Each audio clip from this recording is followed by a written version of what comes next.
आज मैं आपको उस रात की कहानी सुनाने जा रहा हूं जो मेरे जीवन की सबसे अविस्मरणीय रात थी। वह पूर्णिमा की रात थी। चांदनी ऐसी थी कि हर पत्ता चमक रहा था और हवा में एक अजीब सी शांति थी। हम कुछ शिष्य भगवान बुद्ध के साथ एक वृक्ष के नीचे बैठे थे। अचानक एक युवक भागता हुआ आया। उसकी आंखों में आंसू थे, चेहरे पर गहरी निराशा थी। वह भगवान के चरणों में गिर पड़ा और फूट फूट कर रोने लगा। हम सब सकते में आ गए। भगवान ने बहुत प्रेम से उसके सिर पर हाथ रखा और पूछा, क्या हुआ पुत्र? उस युवक ने कहा, प्रभु, मैं अपने जीवन से थक गया हूं। मैं जीना नहीं चाहता। मुझे ऐसा लगता है कि मेरा जीवन पूरी तरह व्यर्थ है, निरर्थक है। मैंने बहुत कोशिश की खुश रहने की, लेकिन हर बार कोई न कोई घटना मुझे तोड़ देती है। अब मेरे पास कोई उम्मीद नहीं बची। और उस रात भगवान ने जो उपदेश दिया वह इतना गहरा था कि मेरा पूरा जीवन ही बदल गया। आज मैं वही उपदेश आपके साथ साझा कर रहा हूं और मुझे विश्वास है कि अगर आप इसे खुले हृदय से सुनेंगे तो आपका जीवन भी उसी तरह बदल सकता है। भगवान ने उस युवक को बिठाया और कहा, पुत्र, तुम कहते हो कि तुम्हारा जीवन व्यर्थ है, लेकिन क्या तुमने कभी सोचा है कि व्यर्थ और सार्थक की परिभाषा क्या है? तुम किसके मापदंड से अपने जीवन को व्यर्थ कह रहे हो? युवक ने कहा, प्रभु, मैंने जीवन में कुछ हासिल नहीं किया। न मेरे पास धन है, न पद है, न प्रसिद्धि है। मेरे मित्रों ने बहुत तरक्की की है, लेकिन मैं वहीं का वहीं खड़ा हूं। लोग मुझे असफल कहते हैं। मेरे परिवार वाले निराश हैं। मुझे लगता है मैं सबके लिए बोझ हूं। भगवान बुद्ध ने गहरी सांस ली और कहा, और यही है तुम्हारे दुख की जड़। तुम अपने जीवन को दूसरों की नजर से देख रहे हो, अपनी नजर से नहीं। तुम दूसरों की अपेक्षाओं को पूरा करने की कोशिश में अपने असली स्वरूप को ही भूल गए हो। मैं तुम्हें आज वह सत्य बताता हूं जो तुम्हारे जीवन को पूरी तरह बदल देगा। तुम्हारे जीवन का अर्थ, तुम्हारे जीवन की सार्थकता किसी और के द्वारा तय नहीं की जा सकती। यह केवल तुम तय कर सकते हो। जब तक तुम दूसरों की परिभाषाओं में अपने को ढालने की कोशिश करोगे, तुम दुखी रहोगे, क्योंकि दूसरों की अपेक्षाएं कभी खत्म नहीं होती। वे बदलती रहती हैं, बढ़ती रहती हैं। युवक ने आश्चर्य से पूछा, लेकिन प्रभु, अगर मैं दूसरों की न सुनूं तो क्या मैं स्वार्थी नहीं हो जाऊंगा? क्या समाज में रहने के लिए दूसरों की बात मानना जरूरी नहीं है? भगवान ने समझाया, सुनो, एक बहुत बड़ा अंतर है सम्मान देने में और अपने आप को खो देने में। तुम अपने माता पिता का, अपने समाज का सम्मान कर सकते हो, उनकी बात सुन सकते हो, लेकिन अंतिम निर्णय तुम्हारा होना चाहिए। तुम्हें अपने भीतर की आवाज सुननी होगी। हर व्यक्ति इस संसार में एक अनोखी प्रतिभा, एक अनोखा उद्देश्य लेकर आता है। जैसे हर फूल अलग होता है, गुलाब गुलाब है, चमेली चमेली है। चमेली यह नहीं सोचती कि मैं गुलाब क्यों नहीं हूं। वह पूरी तरह से चमेली होने में आनंदित है। लेकिन मनुष्य अपने को दूसरों से तुलना करके दुखी करता है। तुम्हारी यात्रा किसी और की यात्रा से अलग है और होनी भी चाहिए। सफलता की जो परिभाषा समाज ने बनाई है, धन, पद, प्रसिद्धि, वह केवल एक परिभाषा है। लेकिन सच्ची सफलता है अपने साथ शांति से रह पाना, अपने काम में पूरी तरह डूब जाना, दूसरों के जीवन में कुछ अच्छा जोड़ पाना। भगवान ने आगे कहा, मैं तुम्हें अपनी एक कहानी बताता हूं। जब मैं तुम्हारी उम्र का था, मेरे पास सब कुछ था, राजसी वैभव, सुख सुविधाएं, परिवार। लेकिन मेरे भीतर एक खालीपन था, एक प्रश्न था। मैंने सब कुछ छोड़ दिया और सत्य की खोज में निकल पड़ा। 6 साल तक मैंने कठोर तपस्या की, अपने शरीर को यातनाएं दी, सोचा कि शायद दुख देने से मुक्ति मिल जाएगी, लेकिन कुछ नहीं मिला। मैं और भी कमजोर हो गया, और भी भ्रमित हो गया।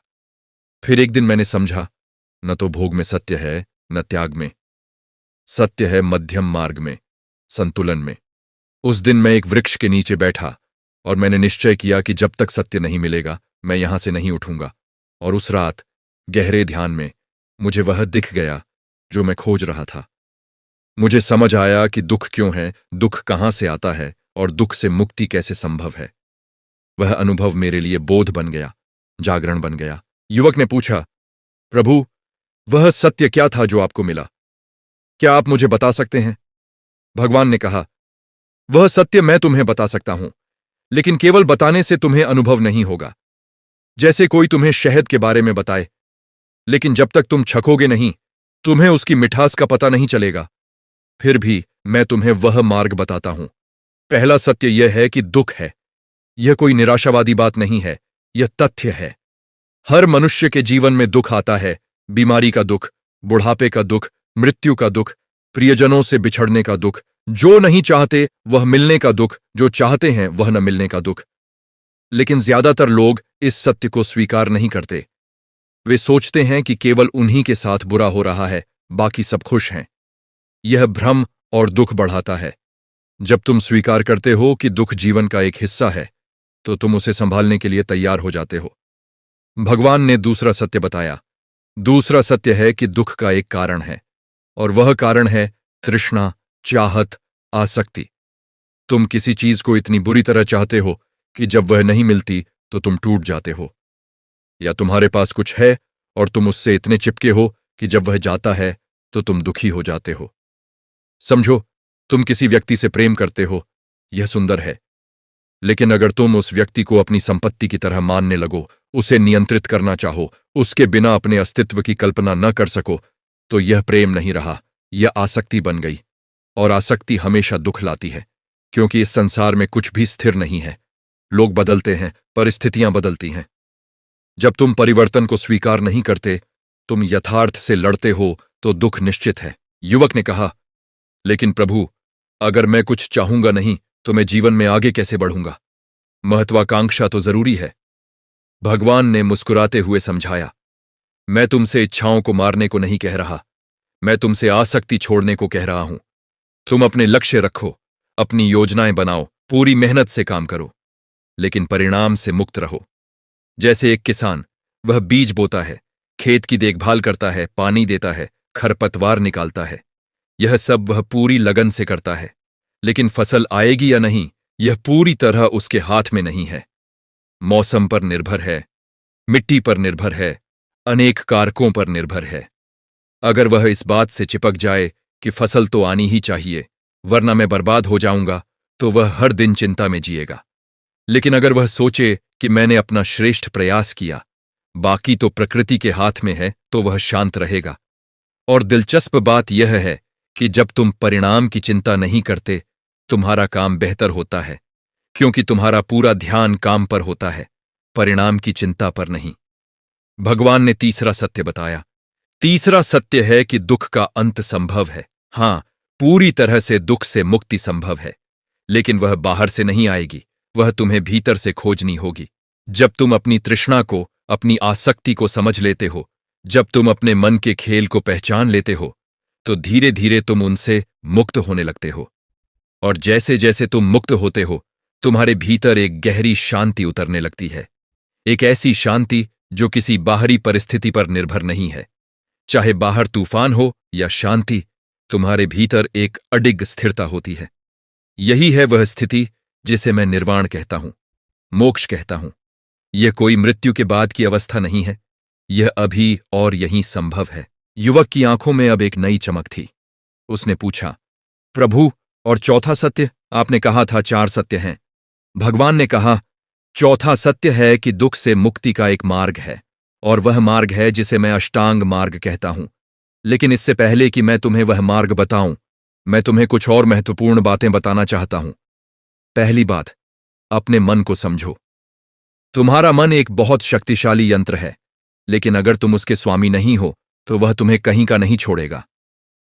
मन हर समय कुछ न कुछ सोचता रहता है, योजनाएं बनाता रहता है, चिंताएं करता रहता है, कभी अतीत में, कभी भविष्य में, लेकिन वर्तमान में जहां असली जीवन है वहां मन कभी नहीं होता। इसलिए तुम्हें अपने मन को वर्तमान में लाने का अभ्यास करना होगा, और वह अभ्यास है सावधानी, जागरूकता। भगवान ने समझाया, जब तुम सुबह उठो तो पूरी जागरूकता से उठो। जब तुम नहाओ तो महसूस करो पानी की ठंडक को। जब तुम भोजन करो तो हर निवाले को चबाते समय उसके स्वाद को महसूस करो। जब तुम चलो तो हर कदम के प्रति सजग रहो। जब तुम किसी से बात करो तो पूरी तरह सुनो, केवल उत्तर देने के लिए नहीं। यह सतत जागरूकता तुम्हें वर्तमान में लाती है, और जब तुम वर्तमान में होते हो तो तुम पाते हो कि इस क्षण में कोई समस्या नहीं है। समस्याएं तो या तो अतीत से आती हैं या भविष्य से। अभी इस क्षण में तुम सांस ले रहे हो, जीवित हो, और यही पर्याप्त है। ये समझ आते ही एक गहरी कृतज्ञता जन्म लेती है। तुम छोटी छोटी चीजों के लिए आभारी होने लगते हो। सुबह की धूप के लिए, ताजी हवा के लिए, एक मुस्कुराते चेहरे के लिए, भोजन के लिए। और कृतज्ञता दुख का सबसे बड़ा प्रतिकार है। एक अन्य शिष्य ने पूछा, प्रभु, लेकिन जीवन में तो बहुत सी जिम्मेदारियां हैं। भविष्य की योजना तो बनानी ही पड़ती है। हम केवल वर्तमान में कैसे रह सकते हैं? भगवान ने स्पष्ट किया, जब मैं कहता हूं वर्तमान में रहो, तो इसका अर्थ यह नहीं कि तुम भविष्य की योजना मत बनाओ। योजना बनाना वर्तमान का ही कार्य है। जब तुम योजना बना रहे हो तो पूरी तरह उसमें डूबो, लेकिन फिर उस योजना से चिपको मत। योजना एक नक्शा है, लेकिन जीवन हमेशा नक्शे के अनुसार नहीं चलता। जब परिस्थितियां बदलें, तो योजना को भी बदलने के लिए तैयार रहो। कठोर मत बनो, लचीले बनो। जो पेड़ कठोर होता है वह तूफान में टूट जाता है, लेकिन जो लचीला होता है वह झुक जाता है और बच जाता है। यही बुद्धिमत्ता है। और यह भी समझो कि भविष्य की चिंता करना और भविष्य की तैयारी करना अलग अलग बातें हैं। तैयारी करो, लेकिन चिंता मत करो। चिंता कभी किसी समस्या का समाधान नहीं बनी, उलटे चिंता नई समस्याएं पैदा करती है। भगवान ने अब एक बहुत महत्वपूर्ण विषय पर बात की। अब मैं तुम्हें क्रोध के बारे में बताता हूं। क्रोध एक ऐसी आग है जो सबसे पहले उसे ही जलाती है जो क्रोध करता है। जब कोई तुम्हें गुस्सा दिलाता है, तो वास्तव में क्या हो रहा है? कोई कुछ कहता है या करता है, और तुम्हारा मन उस पर एक प्रतिक्रिया देता है। यह प्रतिक्रिया है क्रोध। लेकिन यह प्रतिक्रिया स्वचालित नहीं है। यह तुम्हारी पुरानी आदतों का परिणाम है। तुमने बचपन से सीखा है कि अगर कोई कुछ गलत कहे तो गुस्सा होना चाहिए, लेकिन यह सीख गलत है। क्रोध कभी समाधान नहीं है। क्रोध केवल समस्या को बढ़ाता है। जब तुम किसी पर गुस्सा होते हो तो तुम अपनी शांति खो देते हो, अपना संतुलन खो देते हो, और उस असंतुलित अवस्था में तुम जो भी निर्णय लोगे, जो भी बोलोगे, वह गलत होगा। बाद में तुम्हें पछतावा होगा। कितनी बार ऐसा हुआ है कि तुमने गुस्से में कुछ कह दिया और बाद में सोचा, काश मैंने यह न कहा होता। युवक ने कहा, हां प्रभु, मेरे साथ बहुत बार ऐसा हुआ है, लेकिन गुस्सा तो अपने आप आ जाता है। मैं उसे कैसे रोकूं?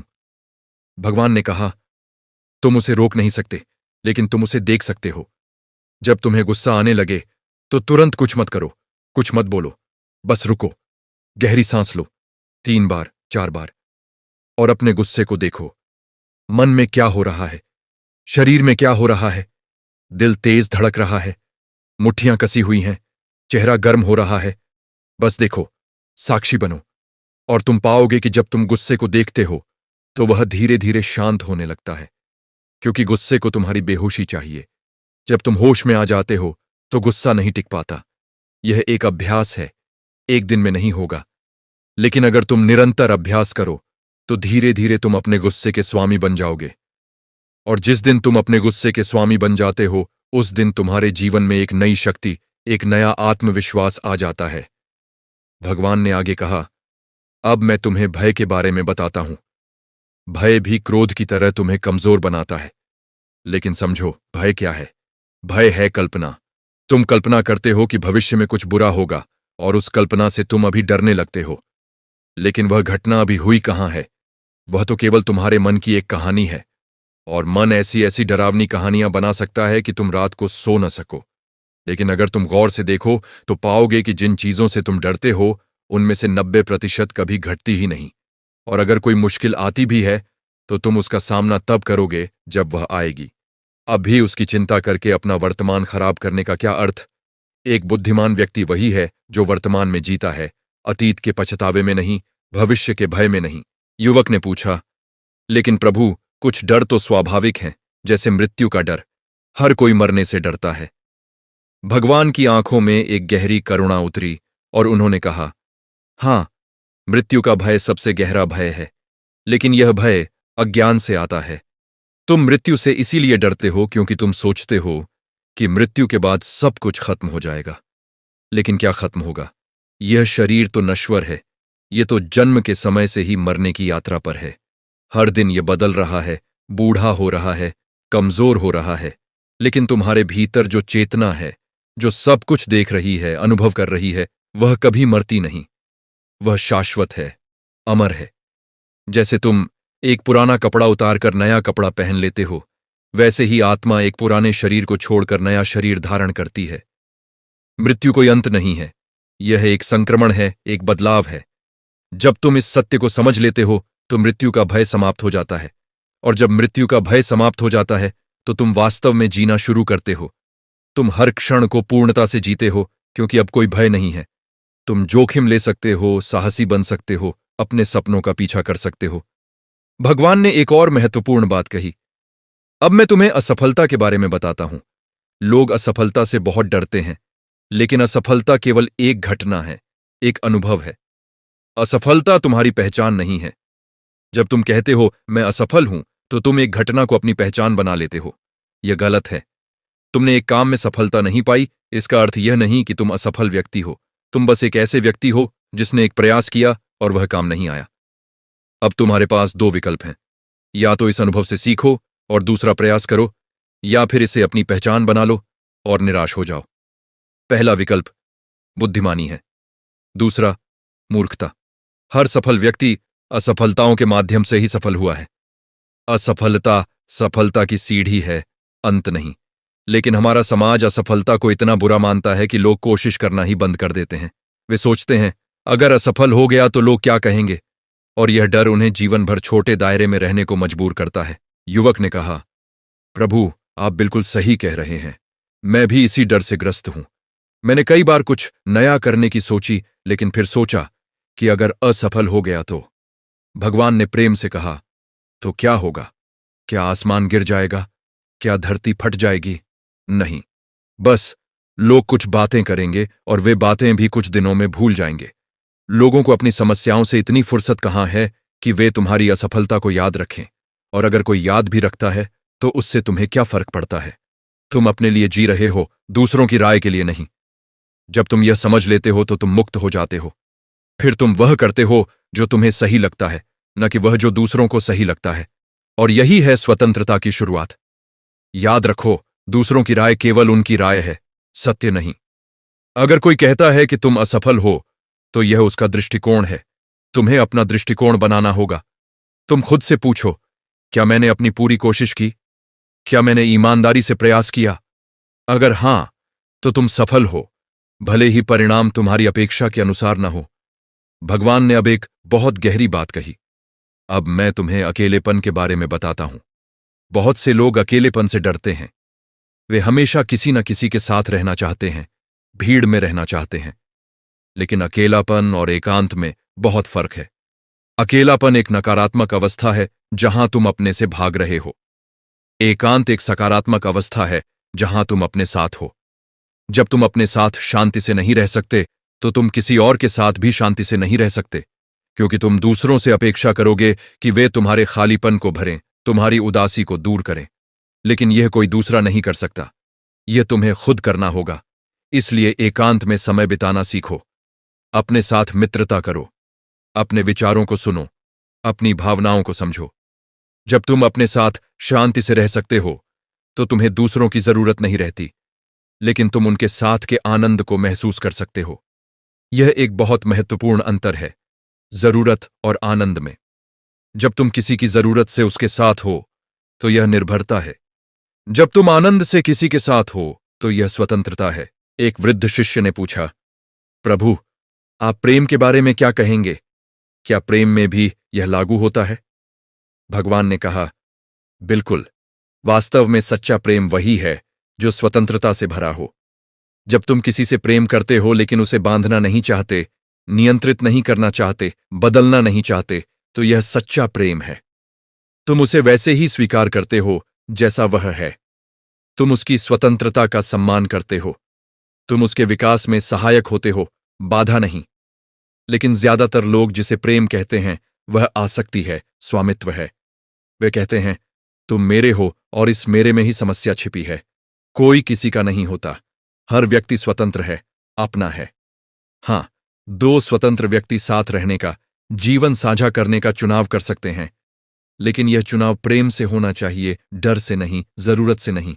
जब प्रेम स्वतंत्रता से भरा होता है तो वह खिलता है, बढ़ता है। लेकिन जब प्रेम स्वामित्व से भरा होता है तो वह मुरझा जाता है, मर जाता है। भगवान ने आगे कहा, और सच्चे प्रेम की एक और विशेषता है, करुणा। प्रेम और करुणा साथ साथ चलते हैं। जब तुम किसी से सच्चा प्रेम करते हो तो तुम उसके दुख को समझते हो, उसकी पीड़ा को महसूस करते हो, तुम उसकी मदद करना चाहते हो, लेकिन यह मदद आरोपित नहीं होती। तुम उसके दुख को दूर करने की कोशिश नहीं करते क्योंकि उसका दुख तुम्हें परेशान कर रहा है, बल्कि तुम करुणा से उसके साथ खड़े होते हो। कभी कभी सबसे बड़ी मदद होती है बस किसी के साथ होना, उसे सुनना, उसे समझना, समाधान देने की जल्दी नहीं करना, सलाह देने की जल्दी नहीं करना, बस उपस्थित रहना। यह उपस्थिति, यह करुणापूर्ण उपस्थिति अद्भुत शक्ति रखती है। इससे दूसरे व्यक्ति को यह एहसास होता है कि वह अकेला नहीं है, कि कोई है जो उसे समझता है, और यही एहसास कभी कभी सबसे बड़ी औषधि बन जाता है। युवक ने कहा, प्रभु, आपकी बातें सुनकर मुझे लग रहा है कि मैंने कभी सच्चा प्रेम किया ही नहीं। मैं तो हमेशा अपेक्षाओं से भरा रहता था। मैं चाहता था कि मेरे प्रियजन मेरी अपेक्षाओं को पूरा करें, और जब वे नहीं करते थे तो मैं दुखी हो जाता था। भगवान ने मुस्कुराते हुए कहा, यह समझना ही पहला कदम है। जब तुम अपनी गलतियों को देखते हो, स्वीकार करते हो, तो तुम बदलने के लिए तैयार हो जाते हो। लेकिन अपने को दोषी मत ठहराओ।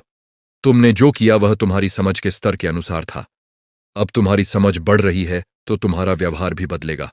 यही है विकास, और यह विकास जीवन भर चलता रहता है। कोई भी व्यक्ति पूर्ण नहीं है। हम सब सीख रहे हैं, बढ़ रहे हैं। महत्वपूर्ण यह है कि हम अपनी गलतियों से सीखें, उन्हें दोहराएं नहीं। भगवान ने अब क्षमा के बारे में बात की। क्षमा यह एक बहुत शक्तिशाली उपकरण है। जब कोई तुम्हें चोट पहुंचाता है तो तुम्हारे पास दो विकल्प हैं। या तो उस चोट को अपने मन में रखो, उस पर बार बार सोचो और अपने को दुखी करते रहो, या फिर उस व्यक्ति को क्षमा कर दो और आगे बढ़ जाओ।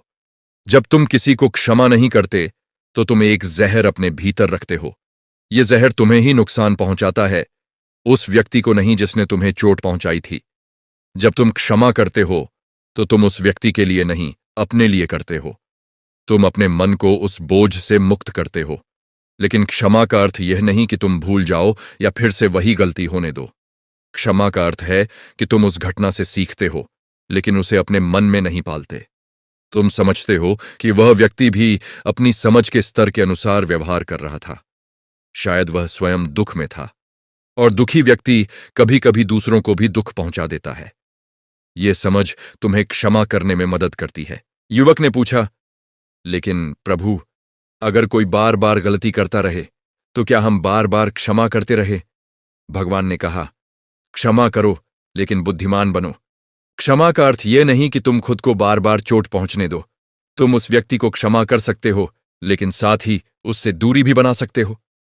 कुछ रिश्ते विषाक्त होते हैं और उनसे दूर रहना ही बुद्धिमानी है। तुम दूर से भी किसी की भलाई की कामना कर सकते हो। तुम्हें उसके साथ रहने की जरूरत नहीं। यह भी एक प्रकार की करुणा है, अपने प्रति करुणा। तुम्हें अपनी रक्षा करने का अधिकार है, अपनी शांति बनाए रखने का अधिकार है। कभी कभी सबसे दयालु कार्य होता है किसी को उसके कर्मों के परिणाम भुगतने देना। अगर तुम हर बार उसे बचा लोगे तो वह कभी नहीं सीखेगा। इसलिए क्षमा करो, लेकिन सीमाएं भी रखो। भगवान ने अब आत्म स्वीकृति के बारे में बात की। अब मैं तुम्हें एक बहुत महत्वपूर्ण बात बताता हूं।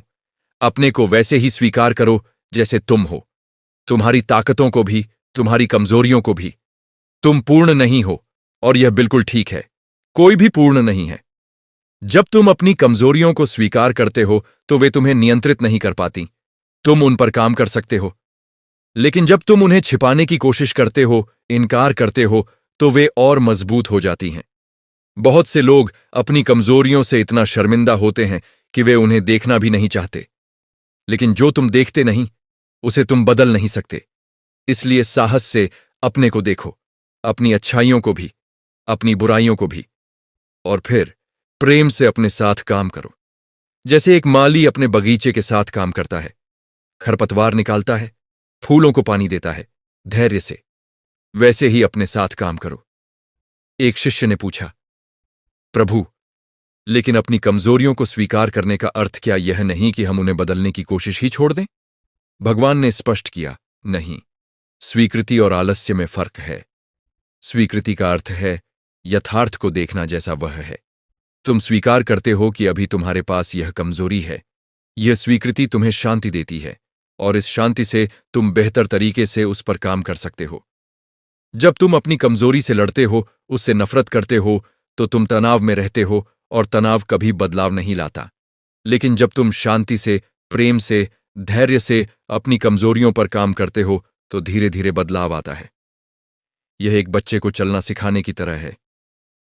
तुम बच्चे पर चिल्लाते नहीं कि तुम अभी तक चल क्यों नहीं सकते। तुम प्रेम से, धैर्य से उसे सिखाते हो।